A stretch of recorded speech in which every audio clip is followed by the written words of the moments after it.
Magandang tanghali po. Oras na para sa maiinit na balita.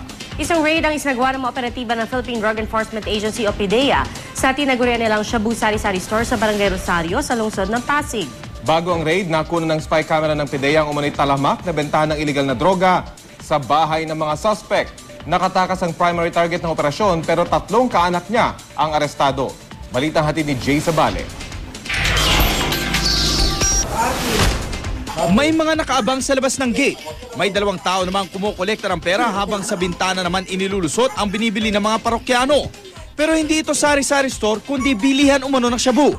Ito ang kuha ng spy camera ng Philippine Drug Enforcement Agency o PDEA sa isa sa kanilang mga test buy na ginawa sa bahay ng kanilang target.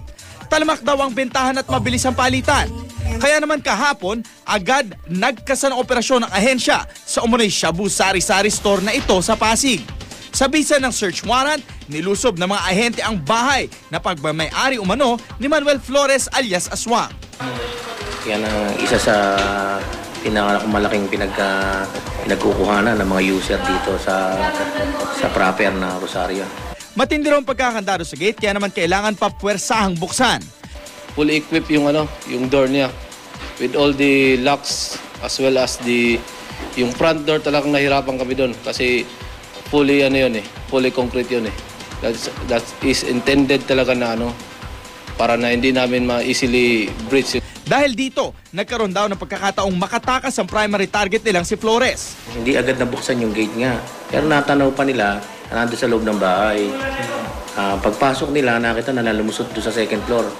Nagtatakbo na doon sa bubong at biglang naglaho na lang. Upon breaching the house, talagang nakatalon, takbuhan. And since itong si Manuel Flores ay talagang naghahari-hari sa lugar, talagang kinanlong siya ng mga tao doon na mga kanyang sinusuportahan din na binibigyan ng droga at the same time mga kasama niya nagbebenta. Pero ang kanyang anak na sina Bong at Von Flores at hipag nitong si Carol Flores, agad na aresto. Todo tanggi naman ng mga suspect sa alegasyon na sila ay kasabwat sa pagbebenta ng illegal na droga. Mamang kambak talaga. Pumari ko yun eh. Pero ang magkapatid, hindi na itinanggi ang nalalaman tungkol sa trabaho ng ama, ngunit sinubukan naman daw nilang pigilan ng ama sa masamang gawain nito. Gaano mo na makatagal alam na ganyan yung trabaho ng tatay mo? Tagal na po. Gaano katagal? Simula pa ng pulong, wala pa akong ganong utang. Ganun na yun. Siguro mga twice po. Nag-report po kami sa district police station malapit po sa amin. Pero inaano po nila, pinipilit po nila na hindi pwede dahil wala rin po silang hawak na warrant. Na-recover sa operasyon ang mahigit 60,000 pesos halaga ng hinihinalang shabu at mga drug paraphernalia.